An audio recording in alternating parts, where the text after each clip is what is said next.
You are committing a crime! They welded it, it cannot break! You are committing a crime!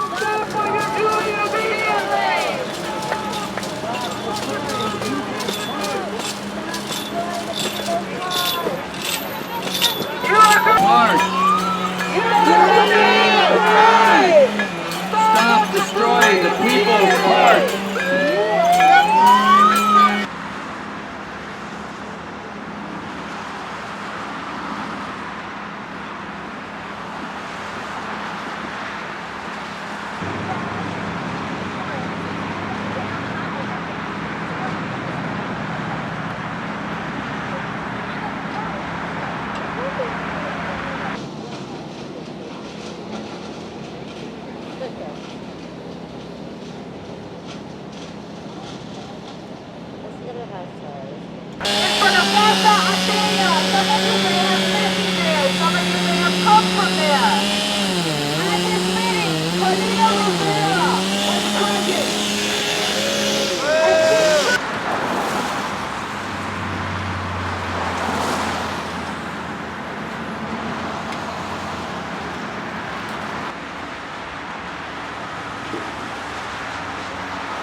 We live in a floodplain. Our building was flooded during Hurricane Sandy. So whatever happens to this park directly impacts us and our neighbors and the storefronts beneath us.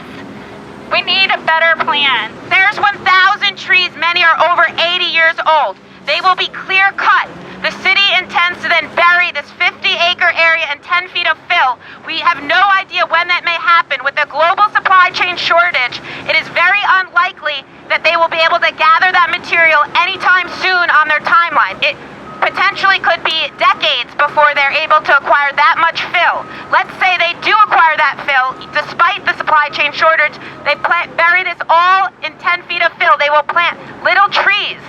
Saplings struggle to grow in the face of extreme weather. With extreme weather, it is very unlikely that that quantity of trees will grow to be 80 years old. NYU did a study within the last 2 years of West Harlem, and on average, West Harlem is 33 degrees hotter than Central Park West year-round.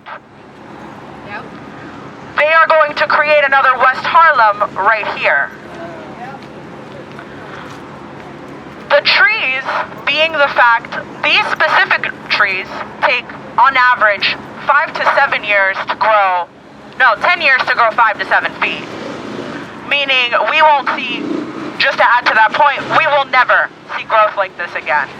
Aside from the trees, 1,000 of them, and the air quality already being bad between the traffic of the cars, Con Ed being here, it's also a mental health issue. Yes. Many of the residents here, including over 100,000 NYCHA residents, they don't go to a Florida home for the winter. They don't escape to the Hamptons during the summer. This is their escape. Some of them can't even afford a gym membership. This is where they go to exercise. This is where they go for fresh air and sunlight and an escape from all the craziness, especially now. We have suicides at an all-time high because of the pandemic. How many people are going to be killed because they're destroying this park? I have been coming to this park almost every day for about 30 years. I have fished in this park. I bonded with my dogs in this park. I've made friends in this park. I've healed from heartbreak and depression in this park. This park has saved my life. In 5 or 6 or 7 years, they're going to plant saplings. Saplings. Brand new trees. They will not replace 80, 60, 50-year-old trees. So to say that what we're going to plant in 7 or 8 years is going to replace the tree cover that we have now is absurd. Any botanist, any scientist, any rational thinking person would be able to tell you that. Why are the police arresting people that are doing the job for them? Because if they're breaking the law, letting people cut down all the trees and going against the sign that says that people aren't allowed to cut down the trees, why are they arresting people who are doing their job for them? We want to recognize that we are on stolen land, and it's being done over and over again. This was actually a site of a massacre of indigenous people in 1643. There is, and this is sacred land, and we have to acknowledge that and respect that. There's one thing about these trees, they're beautiful trees. You take away these trees, you're gonna be like the South Bronx. No trees, asthma.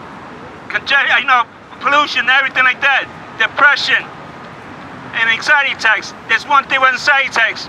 If you go to the anxiety attacks, you go to a doctor, they're gonna tell you to blow in the bag because I'm sorry, your insurance doesn't cover it. In depression, there's a different story. They give you a pill and says, oh, go get drunk and get high, whatever, But I'm just saying to you, this is our park. We was here with viruses. That's what we came over here for, because we couldn't go no place because the transportation was for essential workers. We couldn't go no place. We don't have cars to go any place. We don't have money to go to tours. We don't have anything to go ships. We don't have money to go any place. Here, these trees reduce the temperature dramatically for our neighborhood. And without these 1,000 mature trees, they're 80 years old, these trees. Without these trees, we are guaranteed more heat-related deaths without the protection of these trees. These are 1,000. And these trees will never grow back. 1,000 trees, 80 years old, will not happen because little saplings will struggle to survive. With the extreme weather conditions that we face from climate change, it is extraordinarily difficult for saplings to even get to be 80 years old. The other half of this plan is that 750,000 tons are filled, mostly concrete and other things, to raise the park. It's 1 million tons of dust and fill for years and years, which is the most antithesis of resiliency that you can think of. And the fact that there's been no new environmental impact study, the amount of dust, it's the antithesis of resiliency, and they're not really, this park protected everybody from storm surge. It really only had 3 feet of flooding. So, but they're not talking about the street flooding. It's not really flood protection, and it's really about bringing in this fill over a very unstable bottom, and it's a very, very risky $2 billion project that has no review, no oversight. There was no environmental engineers in the room. Plan on Monday in Albany. Our papers will be delivered at 8:30 in the morning. Whether the city responds or not is up to them. They were served yesterday. They were served yesterday evening. We sent it yesterday evening. The judge will consider it. I'm not sure whether Judge Wilson will ask for us to weigh in at a conference or not. He didn't last week. He signed it right away. The same day we submitted it, he signed his. It's very clear that they have some other subterfuge that they're aiming at that doesn't have anything to do with protecting everybody's homes. Why did they work with us for 4.5 years to come up with a plan for the city then to go dark and come back with a completely different plan a few months later? And they're running through this like You know, it's like bulldozers. They're just bulldozing everything. And what's the hurry? Why not let Mayor Adams weigh in on this?